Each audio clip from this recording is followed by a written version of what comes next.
Hey Soul Fam, it's Sundal from Substance Overstar and welcome to a new video. I just wanted to talk to you today. Yesterday was International Women's Day and I made a post on my Instagram talking about I basically shared a passage from a book that I'm reading at the moment called Sacred Woman by Queen Afua, Healing the Feminine Body, Spirit, and Mind. And there is a section in it where she talks about, I mean, the whole book is about womb healing, but there's a section where she's talking about, how women can heal their wombs through various different practices. I'm not going to get too deep into it, but the section that I quoted from was a practice that women can do during womb circles. So these are women's circles where women will congregate with the specific intention to heal their wombs. So any kind of ancestral trauma that they're carrying, any sexual trauma, like hysterectomies, polycystic ovary syndrome. Like, her premise is that the state of the world and the state of the collective feminine is reflected in the state of women's wombs. She's kind of a healer, a spiritual teacher. She's trained in like yoga and herbalism. So the you know I put a picture of a goddess, a melanated goddess holding up a moon. And then I started talking about how, as I've done the work to heal and detox my own womb, like some of you may know that I've had like really, really painful cramps for many years.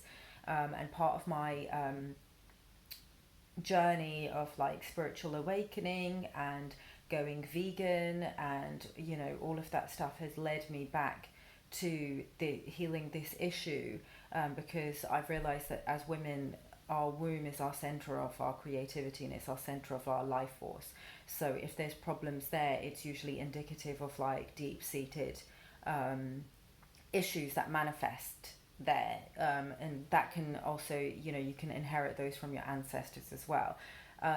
So I was saying things like, it's a very, very deep practice that she encourages women to do, where they chant the affirmation, "I cry river of tears that heal," and then there's a passage on various things that the feminine collective has endured throughout history. So like the women of Trinidad who thought that they were going into the hospital for an appendectomy, came out with their wombs removed and forcibly sterilized.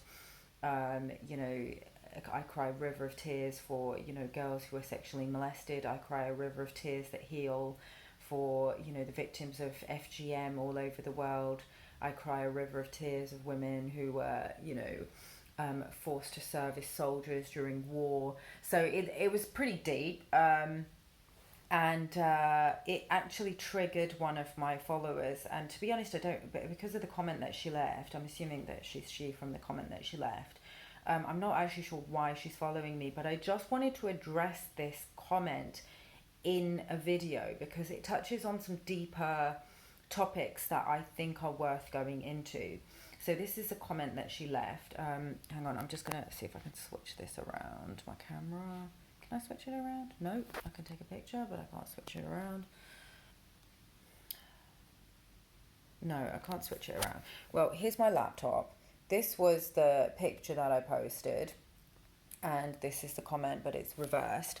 But I'll just read it to you. It says, consistency, please. Women should stop supporting fashion industry to support women's equality in society. It's a profession that gives us the place of objects in society, classifies us by our aspect according to criteria imposed by patriarchy to keep us dissatisfied with a natural and diverse appearance and yearning for the approval of others. Stop greenwash. Models do not amplify a feminist message but perpetuate patriarchal values.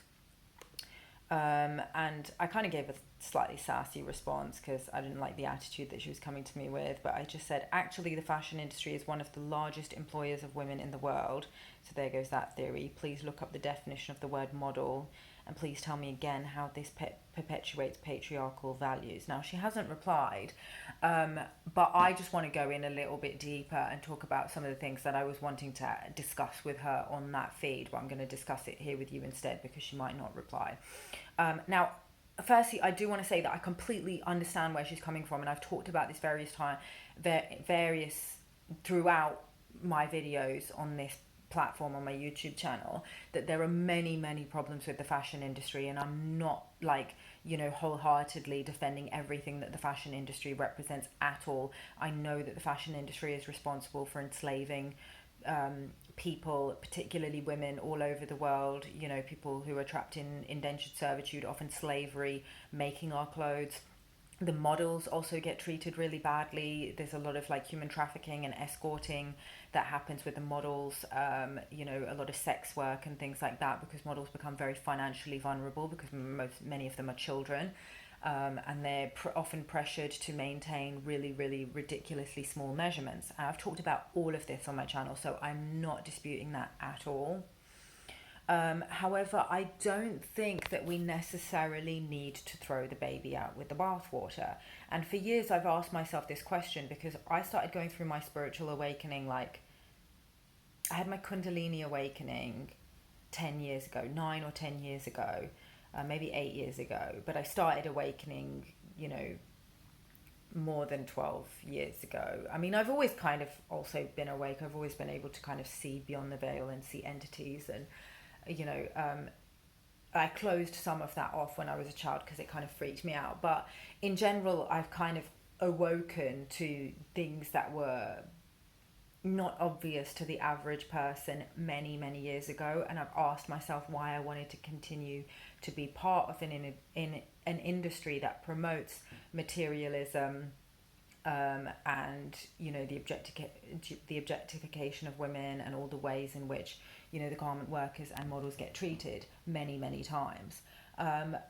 However, the reason why I've continued to work in this industry is not only because I personally benefit from it, like, and I don't want to pretend that that is not an aspect of why I've continued with it. Like, I've worked really hard in this industry, and I'm only in the last few years benefiting from the fruits of that labor. Like, for many years I hustled, didn't make much money at all, and I managed to break through after about 4 or 5 years in the industry of like really hard slog, and now I'm enjoying a little bit of abundance and financial stability and the freedom to travel and, you know, decide life on my own terms and decide when I want to work and where I want to work. So I've managed to kind of free myself from the indentured servitude that so many people experience through modeling. And I think that that's valid, and that's, you know, a legitimate reason for me to continue to be in this industry. Some people would criticize me for that because they assume that because I'm a model and I have a decent amount of followers, I must have so much privilege and so much agency to just be able to change my career like that. I don't. I'll just say that once you've been modeling for a really long time, making the transition into something else it's not always such a straightforward thing. But also because I actually think that if everybody conscious were to just exit the industry would stay exactly the same. And I think that the industry is, there are deeper reasons why women in particular prop up this industry, that I think need to be reintegrated. And over the last year or two, I have been diving really deep into my shadow work and reintegrating some of those aspects of myself that I disowned. Like, for example, women will always have a very primal need and desire to be beautiful and to want to be beautiful, and that is such an essential aspect of our femininity that we should not disown it. And I know that the feminist movement seems hell-bent on getting us to disown our femininity and our creativity and so many other aspects of, you know, what the feminine represents. And I just don't agree with that at all. And that's why I have, you know, fundamental disagreement with a lot of feminists and a lot of the feminist movement, because I just don't I just don't agree that women wanting to be beautiful and women wanting to be um, seen as objects of desire is disempowering. That is the nature of the feminine. The feminine is naturally magnetic. When you study occult science to the level that I have, you will learn that the feminine is the receiver, it's the zero, it's the void, and it's magnetic in that way. It's alluring, it's beautiful, and that's why the masculine is drawn to it, because of electromagnetism. He is the positive pole, he is the observer. So when we talk about the male gaze, again, that is us projecting our own wounds around the masculine, and our shadows around the masculine. Like the male gaze has been distorted, as the femininity has also been distorted. And if you haven't watched my video on the wounded feminine, please go and watch that, because understanding those principles are very, very fundamental to understanding these issues that I'm talking about. But there are divine aspects of masculinity as well, and there are divine aspects of the male gaze as well, and there's nothing wrong with the masculine wanting to behold us in our glory. Now, I have talked about for years now on my channel about how the industry needs to be more diverse, so I definitely agree with her there. We need more diverse representations of female beauty. I know that we're not only the feminine is not only about beauty, and I do understand that the fashion industry promotes feminine, just this aspect of femininity, just our beauty, just our sexual magnetism, because the feminine is the primordial creator of life. Her sexual energy is her life force energy. It's created everything in the world, and that is why sex sells, because it creates everything. It's pure potential creative energy. So of course we're going to naturally be, as humans, we're going to be obsessed with sex, but we've become disconnected from sex sex really is. It's actually a portal to the divine, and I've talked about this in my video, Sacred Sexuality, Hookup Culture is Rape Culture. That was when I really first started to dive into that, so have a look at that video if you haven't already. Now, I also understand that the fashion industry promotes, and the beauty industry keeps us locked in as women and feminine energy beings, keeps us locked into just the primordial, not the primordial, what the fuck am I talking about? Sorry, I'm just, yeah, just the primary phase of divine femininity, which is the maiden phase. There are 4 stages of divine femininity. There's the maiden, the mother, the queen, and the crone. And in our culture, it's only the maiden that's been kind of held up as this kind of bastion of femininity, which has obviously resulted in a lot of ageism and women suppressing their power and their wisdom that comes from stepping into these other stages of divine femininity, the mother, the queen, and the crone. And it's as we step into these other 3 stages that we actually get more and more powerful. Like the maiden obviously has a certain, allure and sexual magnetism, and she's powerful in that aspect, but she gets even more powerful when she moves into the mother, the queen, and the crone. However, I don't think that it is the fashion industry. Yes, I do think that the fashion industry needs to be more diverse, definitely when it comes to ethnic diversity, size diversity, because it's not promoting a healthy aesthetic. It's definitely starting to change now with Instagram. We're now starting to see more like fitness and more like health and wellness. But for so long it was about, and I know because I started modeling when this was trending, 15 years ago, it was about looking anorexic, and they didn't try and hide that from you. And that still does exist today with a lot of the top agencies. They still want models who are extremely tall, extremely young, and extremely thin. And it's not a realistic body type for the majority of women. So I'm not going to deny that that is not a problem. However, with the rise of social media and the rise of influencers, we are now starting to see the industry become a lot more diverse. And a lot of major markets in the world, New York, London, Paris, a lot of the top agencies are now starting to represent plus size models. Now, I also agree that that doesn't really help matters if you're just presenting the same super skinny straight size models and now plus size models. And I had a look at one of the I think it was Milk Management in London. I was looking at some of the girls in their curve division, and some of them just looked like normal healthy girls. They didn't look like plus girls at all. So, I'm not denying that there is still work to be done. But that's why we're here, right? That's why I'm here doing this work. This is why I was put here. I was here to bridge this disconnect that we have, when it comes to our femininity and its representation in the media. Now, the fashion industry concerns itself with issues of beauty. That's what fashion is. It's about self-expression. It's about creativity. It's about beauty.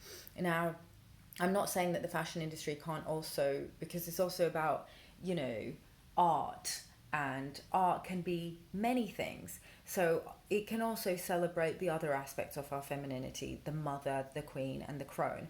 And I would like to call upon the fashion industry. I know I have a lot of followers, and people who consume my media who are in the fashion industry. So if you are a creator, please study these concepts, and let's, actually use our platforms to make a change and start bringing forth these other aspects of divine femininity. Because as we start to heal and return the feminine, return the goddess back to her rightful place on this planet, we will start to see the earth heal. We will start to see the planet heal. We'll start to see our relationships heal. We'll start to see our families heal. Like, this is literally the most important work that we can be doing right now. The destruction of the planet, the dis-ease that we're seeing in our bodies, the fracturing that we're seeing in our relationships, the domination of like corporations with their yang energy. All of that comes down to an imbalance of these energies. And yeah, I'm just here to bring it back and to rebalance it. So yeah, that was all I wanted to address today. If you have any questions, please let me know in the comment box below, or send me a DM on Instagram. I'm also doing Skype sessions for anybody who wants to kind of navigate these kind of territories, learn how to balance their own energy to improve their relationships, to improve their showing up in the world, in business. All of that stuff can be improved by balancing these energies. So yeah, just hit me up, send me a DM on Instagram, and we can take it from there. Thank you all so much for watching. I will love you and leave you, and I will see you in the next video. Mwah! One love.